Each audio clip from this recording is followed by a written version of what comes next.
Politics in the United States has become interesting again.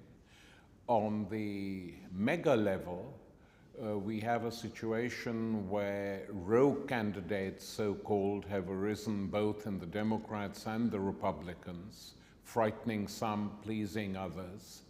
And at the same time, we have seen the revival of a big movement from below, largely involving black people, not just young black people, but older black people too, after a long gap in US politics. So I'm very pleased to have in the studio today with us on The World Today, Sherelle Brown from the United States Black Lives Matter movement, who is going to discuss this and related aspects of US politics with me. Sherelle, welcome. Thank you. It's good to be here. Tell me a bit about yourself. Where did you grow up? Sure. I grew up in a very small rural town called Laurinburg, North Carolina. Population, I believe, somewhere below 15,000. Nothing to do but kind of get in trouble. Just Walmart and cows and funeral parlors. And I grew up in a very low-income area with grandparents. And this is kind of also where I got my start in organizing work. One day when I was 17, I came home from my job as a waitress at Pizza Hut.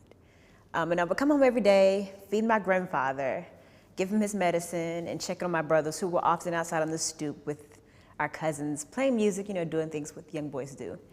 And I remember one evening coming in and checking on my brothers. They were outside playing music very loudly, and cops came by. And they said there's been kind of some complaints about the noise level. I'm not exactly sure what ensued next, but there was some kind of tension, and the next thing I know, cops were kind of in my cousins and brothers' face, and there was some arguing back and forth. At one point, a cop slammed my cousin to the ground, and my brother started crying. And the cop said, "Do you want to be pacified, nigga?" to my little brother. At this point, my cousin, who was angered, rushed to push the cop away, and he drew a gun and shot my cousin and killed him. And I remember at the time, I think the cop got like 2 weeks paid vacation or something. Sherelle, were you there? Did you witness this? I did. And police brutality and violence by the hands of the police on members of the black community was kind of something that became a sort of stitch in our cultural fabric. It was something that we kind of just learned happens. And there's nothing you can do about it. So you have this anger, but then you just have this acceptance, like that's just the way things are. It wasn't until I went to college, North Carolina A&T State University, home of the ANC 4 sit-ins that happened in the 60s, that I learned that you can do something about it. I heard about this thing called community organizing and police accountability, and was sort of trained up by Reverend Nelson Johnson as a student organizer, and started doing work around police accountability and environmental racism. So that's kind of where I got my start. Tell us now about Black Lives Matter. I know that there are different experiences in different parts of the country, but effectively, it developed out of the killing in Ferguson. Yeah, so the story of Black Lives Matter is very layered. For one, there is a difference that I think needs to be named between sort of the movement Black Lives Matter and, of course, the organization, Black Lives Matter organization, which was started by 3 brilliant sisters, Alicia, Opal, and Patrice, after the killing of Trayvon Martin in Florida. Then this hashtag kind of came about along with the organization that has chapters all across the states, and I think some in Canada as well. But we saw it kind of take off in Ferguson after young folks kind of took to the streets because they were just tired of waiting. And it was a beautiful and resilient moment. And I always tell people that the movement didn't start with Ferguson, but it was certainly a baptismal moment, right? Black liberation has been kind of this ebb and flow thing for the last 500 years with different incarnations. And I think within my memory, in the last 10 years, the first thing I remember is Oscar Grant happening. This was kind of before social media, but I remember people taking to the streets then, but it wasn't documented in the same way. And then Troy Davis happened, and it was kind of the first campaign I saw that played out on social media with the Too Much Doubt hashtag, and people were really questioning, the death penalty and racial biases within the criminal justice system. And I saw social media having this real integral role in kind of galvanizing people's interest in these campaigns. And then Trayvon Martin happened, and groups like the Dream Defenders did excellent actions where they kind of like took over the Capitol. But then Mike Brown was killed, and it was like then nothing. What happened? Mike Brown was killed in Ferguson in August, and I think it was like a tipping point. It was so amazing. I think I definitely have to give all recognition and props to the young folks in Ferguson who just kind of like took it into their hands, It was such a dynamic moment in the history of Black liberation movements, and kind of like took us to this next point that we're in now, this next phase of Black Lives Matter.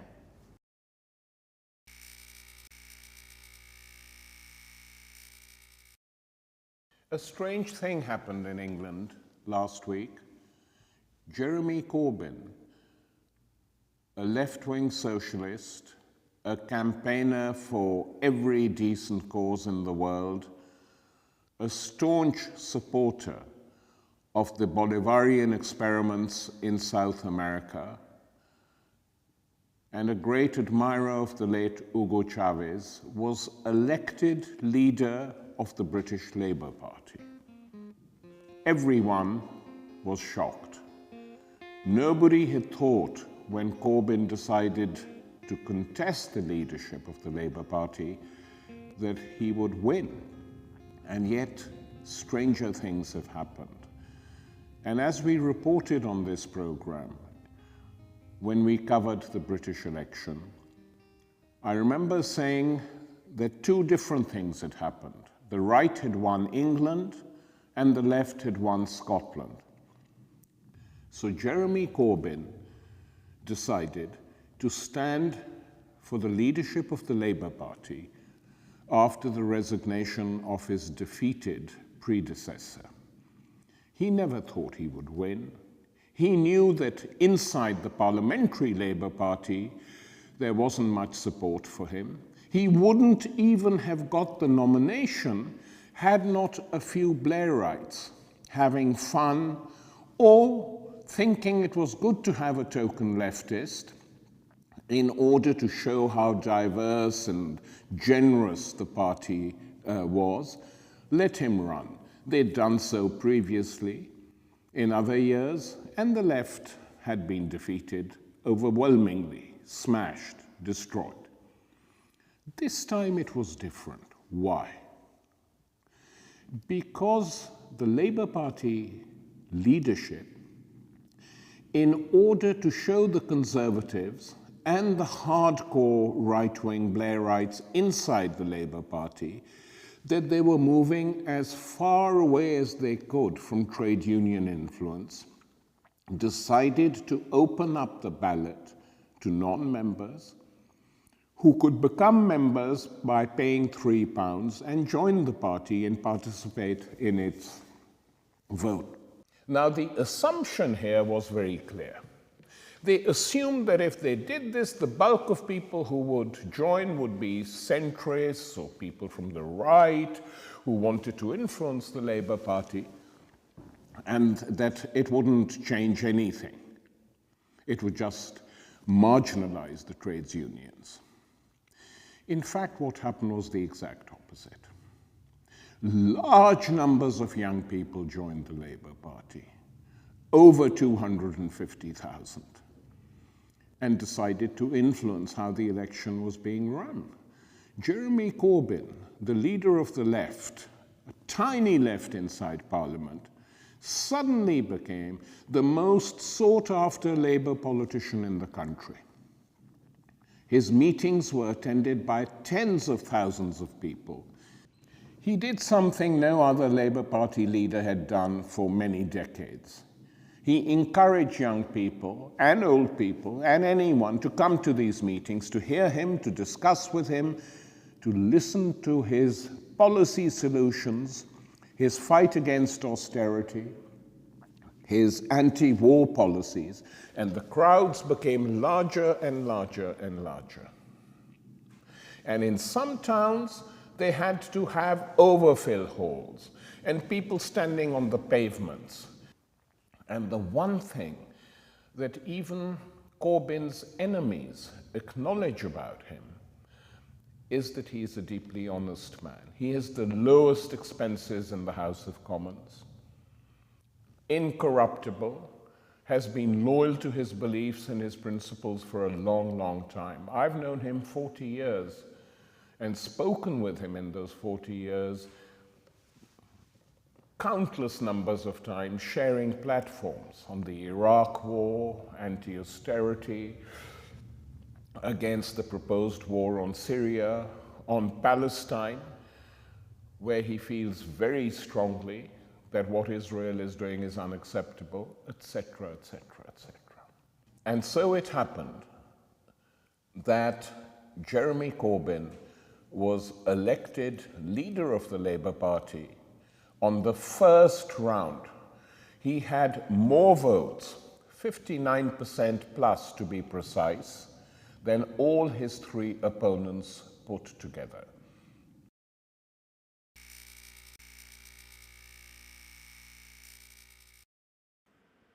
Hello. Today we're going to talk to the Turkish scholar and activist Sungur Savran, who is in Istanbul, to discuss what is going on in Turkey. Sungur, thank you very much for joining us. Could you start by describing what happened? You were close to the events when the bombs went off. Could you just give us a description of how that felt? Well, this was the beginning of a very big demonstration. Probably hundreds of thousands of people had come in from all over Turkey, including the Kurdish geography of Turkey, to demonstrate for peace. And we were in front of the historic train station of Ankara, in a square, on a square, which is quite big. A lot of people, quite a thronging crowd.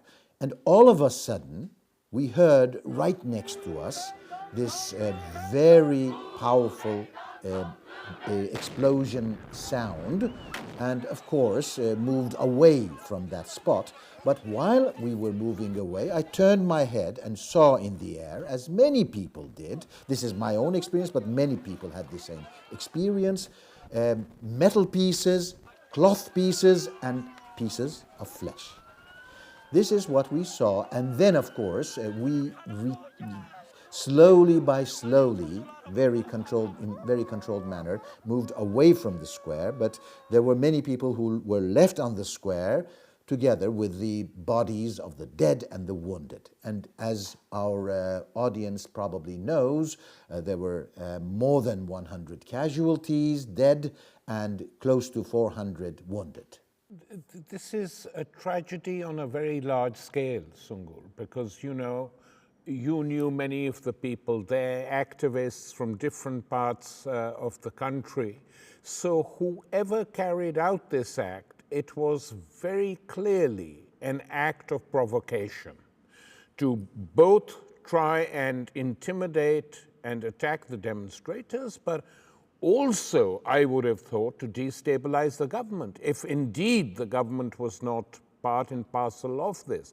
So what is the feeling in Turkey at the moment? Who was behind this attack?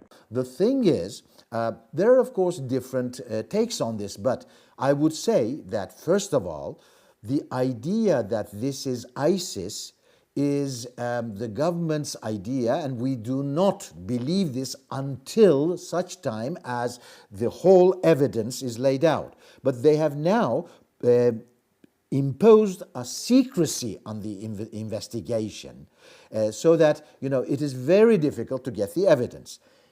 Secondly, they are now saying ISIS, but preparing public opinion to believe a different kind of scenario where two organizations were involved, and the suggestion is it's the PKK in collusion with ISIS. The PYD, which is an ally, historic ally of the PKK, is at war with ISIS. It's the real force that fights ISIS on the ground, as even the Americans would confess. So the whole theory is a farce. We are expecting this to come through so that, they want to make believe before the elections that it's the PKK, and so people who voted for the HDP, which is, of course, the party that represents the Kurds, as well as many socialists, etc., will lose a lot of votes. Let's discuss the related issues now.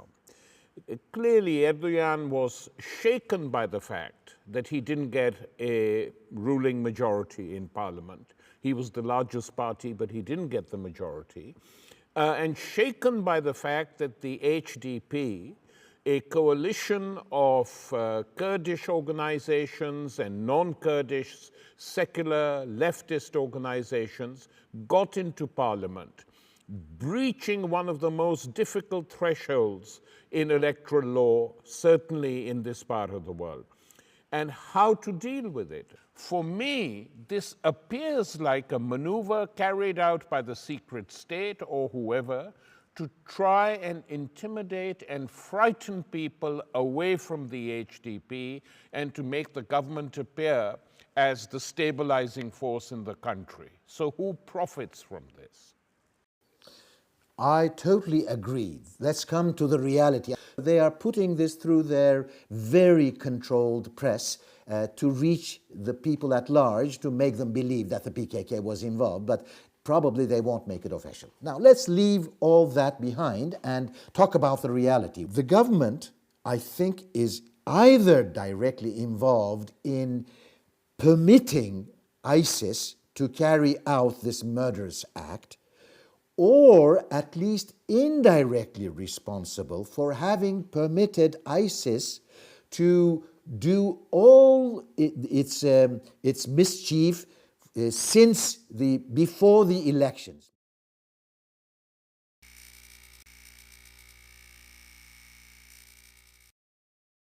For the first decade after the Berlin Wall came down, Poland was held up as a democratic model and an economic model for the post-communist countries of Eastern Europe. We were told regularly and constantly that the Polish people had never enjoyed such freedom before, etc., etc. Well, the real story turned out to be a bit different in Poland as in other parts of the former Eastern Europe. With me is Gonzalo Pozo, a researcher, a specialist on Russian and Eastern European history who lives in Warsaw and is working on a biography of the late great Polish historian Isaac Deutscher. Gonzalo, welcome. Let us start with the Polish model.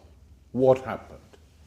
Well, as your intro touched on, Poland is made a poster boy. It's been made a poster boy not just for the first few years after the fall of communism, but way after that. I remember in July 2014, Economist Journal released a special report on Poland. It was called something like Europe's Unlikely Star or Europe's Unlikely Champion. And it was a perfect example of the main narrative that is predominant these days on Poland.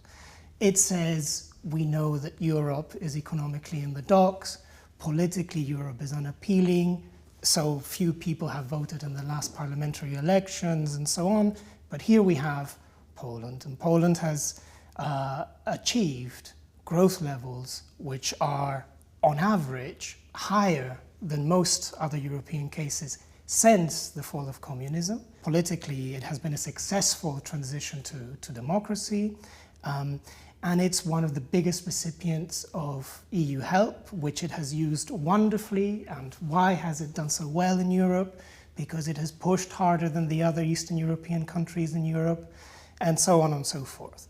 This is the usual bundle of falsifications. It comes hand in hand with neoliberal policy, where you have a registry of successful macroeconomic numbers that don't tell you the story. So the Polish model has struck an economic success in the sense that it hasn't suffered the European crisis as deeply as other European countries. However, the effects on the economic transition and the transformation of Poland into a capitalist economy have been very, very deeply felt by ordinary Poles, and the cost of the transformation has fallen on ordinary Poles. So the story of ordinary Poles is not really told in the media coverage.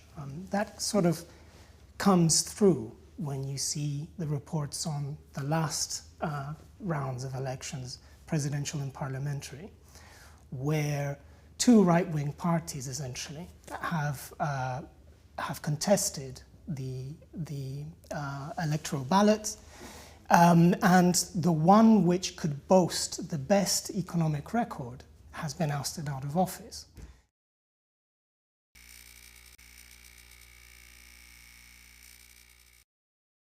The war in Syria is entering its sixth year, and this brings back memories to older Syrians especially, and historians in the region, of another war in Syria, which took place 100 years ago at the conclusion of the First World War, when the victorious imperial powers divided the Middle East and Syria was dismantled.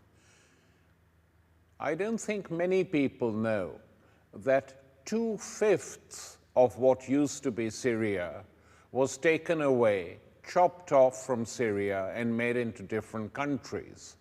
One was, of course, what is now Israel, then Jordan. Other parts were handed over to other countries. A coastal strip was torn out of Syria, clipped away, and became Lebanon.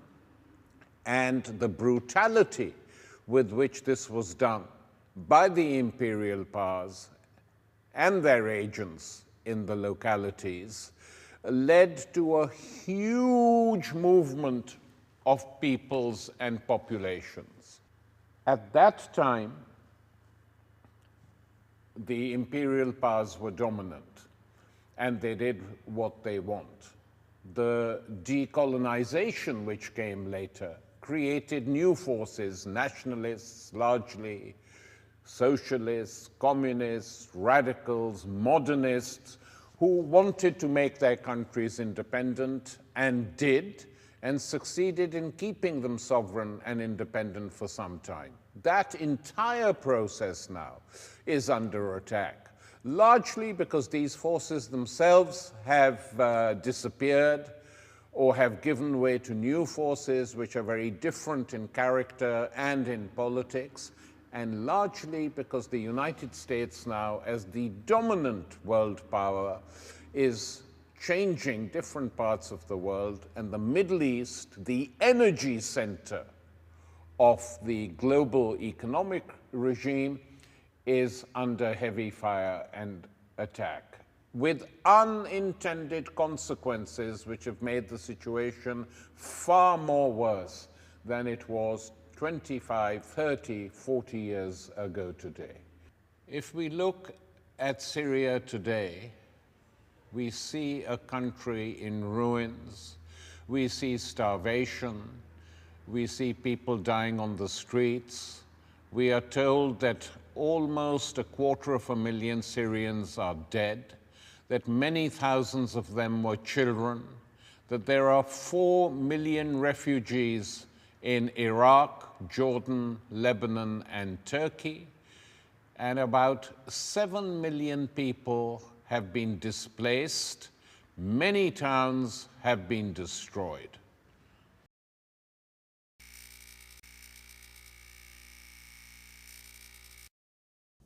Good evening and hello. This is a day after Super Tuesday in the United States, where the primaries for this year's presidential elections are in full swing. We're going to be talking to Liza Featherston, a writer, activist, lives in New York and has been following these events and has just compiled a book of powerful feminist essays written by her and others, very critical of Hillary Clinton, the leading contender. Liza, welcome. We'll go straight to what happened on Super Tuesday. The situation, as I see it, is fairly straightforward, that while Donald Trump continues to floor the Republican establishment, and on the other hand, Bernie Sanders' amazing campaign, which had attracted so many young people, is still going on. He's won 3 or 4 states yesterday, but it looks that given the way in which the Democratic Party functions, Hillary is likely to be the Democratic candidate. Your first impressions? I think that's absolutely right. Hillary Clinton is likely to be the Democratic candidate.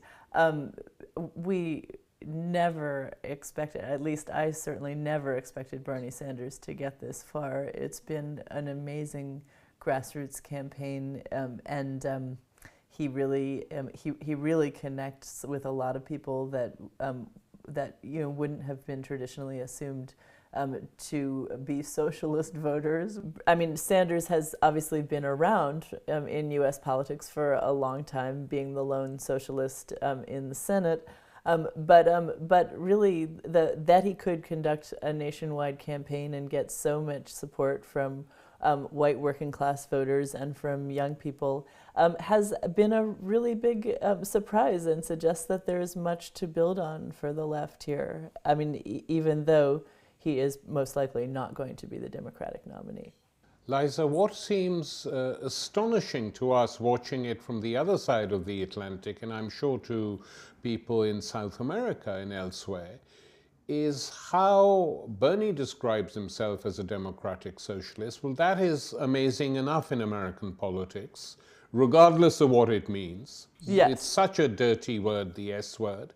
But more interestingly, that I've seen in some opinion polls, young Americans, when interviewed, say that they prefer socialism to capitalism. I mean, is this the effect of Bernie, or was this a trend visible even before?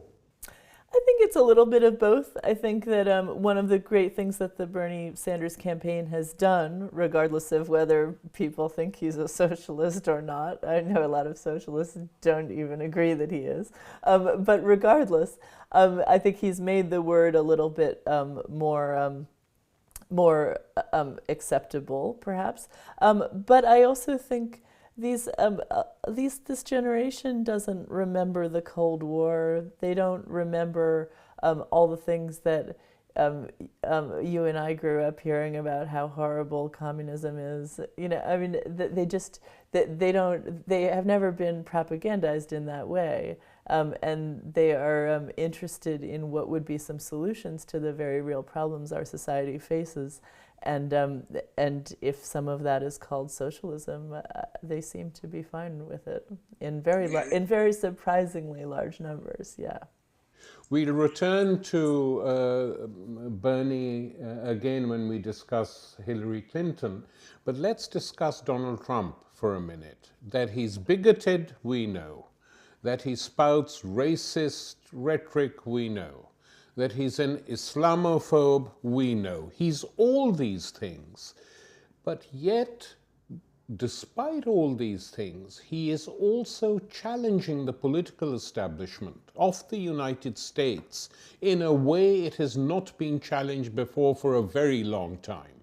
Well, I think his appeal actually is similar in some ways to Bernie Sanders. I mean, you know, obviously he's a right-wing candidate in the ways that you've just outlined, but he appeals to people's great dissatisfaction with the political elites, with all kinds of elites, and people's dissatisfaction with endless war, which is you know, very very real, and you know, and he even sort of, I think that there's a way that he seems ideologically open to things that a Republican wouldn't typically be.